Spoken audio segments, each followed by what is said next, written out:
ನಮಸ್ಕಾರ, ನಮ್ಮ ಚಾನಲ್ಗೆ ಸ್ವಾಗತ. ಹೊಸ ವರ್ಷದ ಶುಭಾಶಯಗಳು. ಮೊದಲನೇದಾಗಿ ಎಲ್ಲರಿಗೂ ಕೂಡ ಇವತ್ತು ನಾನು ಹೊಸ ವರ್ಷ ಇದೆ ಅಂತ ಹೇಳಿಬಿಟ್ಟು ಇವತ್ತು ಏನು ಮಾಡ್ತಾಯಿದ್ದೀನಿ, ಸ್ವೀಟ್ ಮಾಡೋಣ ಅಂತ ಖೀರ್ ಮಾಡ್ತಾಯಿದ್ದೀನಿ. ಖೀರ್ ಮಾಡೋಕ್ಕೆ 1 ಲೀಟ್ರ್ ಆಲ್ರೆಡಿ ಕಾಯಿಸ್ಕೊಂಡಿದ್ದೆ ಹಾಲು, ಅರ್ಧ ಲೀಟ್ರ್ ತೆಗೆದಿಟ್ಟಿದ್ದೀನಿ. ಆ ಕಡೆ ಈಗ ಅರ್ಧ ಲೀಟ್ರ್ನಷ್ಟು ಉಳಿಸ್ಕೊಂಡಿದ್ದೀನಿ ಇದರಲ್ಲಿ ಕೆನೆ ಸಮೇತವಾಗಿ. ಇದ್ರ ಖೀರ್ ಮಾಡ್ಕೊಳ್ಳೋಣ ಇವಾಗ.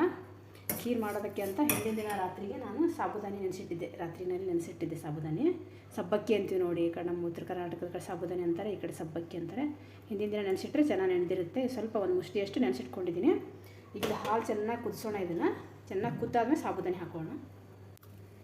ಈ ಕಡೆ ನಾನು ಇದು ಗೋಡಂಬಿ ಎಲ್ಲನೂ ಪೀಸ್ ಮಾಡಿ ಇಟ್ಕೊಂಡಿದ್ದೀನಿ. ಈಗ ಅದನ್ನು ಇದರಲ್ಲಿ ತುಪ್ಪದಲ್ಲಿ ಫ್ರೈ ಮಾಡ್ಕೊಳ್ಳೋಣ. ಇದಕ್ಕೆ ಇದು ಹಾಕೋಬೇಡಿ, ದ್ರಾಕ್ಷಿ ಹಾಕೊಳ್ಳೋಕೆ ಹೋಗ್ಬೇಡಿ, ಹಾಲು ಹೊಡಿಯಿರೋದ್ರಿಂದ.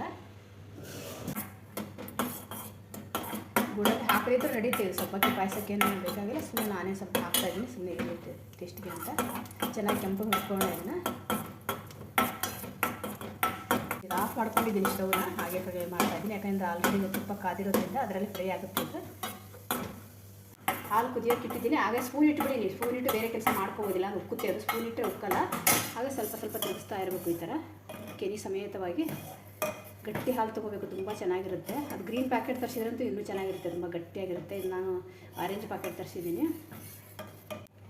ನೋಡಿ. ಇವಾಗ ಇದನ್ನು ಸಬ್ಬಕ್ಕಿನ ನೀರೆಲ್ಲ ತಗೊಂಬರ್ತೀನಿ, ನೀರು ತಗೊಂಡು ಹಾಕ್ತೀನಿ. ನಿಮಗೆ ನೋಡಿ, ಕ್ಲೀನಾಗಿ ನೀರು ತೆಗ್ದಿದ್ದೀನಿ. ಇವಾಗ ಇದನ್ನು ಇದಕ್ಕೆ ಹಾಕೋತಾ ಇದ್ದೀನಿ ಸಬ್ಬಕ್ಕಿನೆಲ್ಲ.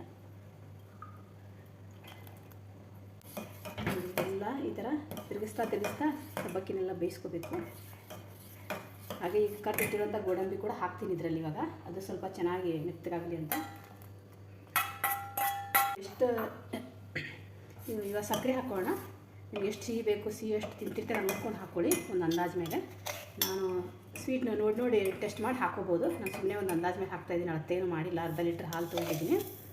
ಒಂದು 4-5 ಸ್ಪೂನ್ ಹಾಕ್ಕೋತೀನಿ ನಾನು. ಆಮೇಲೆ ಮತ್ತೆ ಟೇಸ್ಟ್ ನೋಡ್ಬಿಟ್ಟು ಮತ್ತೆ ಬೇಕು ಅಂದರೆ ಹಾಕೋತೀನಿ. ಇವಾಗ ಒಂದು 4 ಸ್ಪೂನ್ ಹಾಕಿದ್ದೀನಿ. ನೀವು ಕಡಿಮೆ ಸ್ವೀಟ್ ತಿಂತೀರಾ ಅಂದರೆ ಕಡಿಮೆ ಹಾಕ್ಕೊಳ್ಳಿ, ನಿಮ್ಗೆ ಎಷ್ಟು ಬೇಕೋ ಅಷ್ಟು ನೋಡ್ಕೊಂಡು ಹಾಕ್ಕೊಳ್ಳಿ ನೀವು. ಇವಾಗ ಚೆನ್ನಾಗಿ ಕುದಿಸೋಣ. ಇದಕ್ಕೆ ಒಂದು ಅರ್ಧ ಗಂಟೆವರೆಗೆ ಕುದಿಸ್ಕೊಳ್ಳೋಣ. ನೋಡಿ, ಒಂದು 4 ಎಳೆಯಷ್ಟು ಕೇಸರಿ ಹಾಕ್ತಾಯಿದ್ದೀನಿ.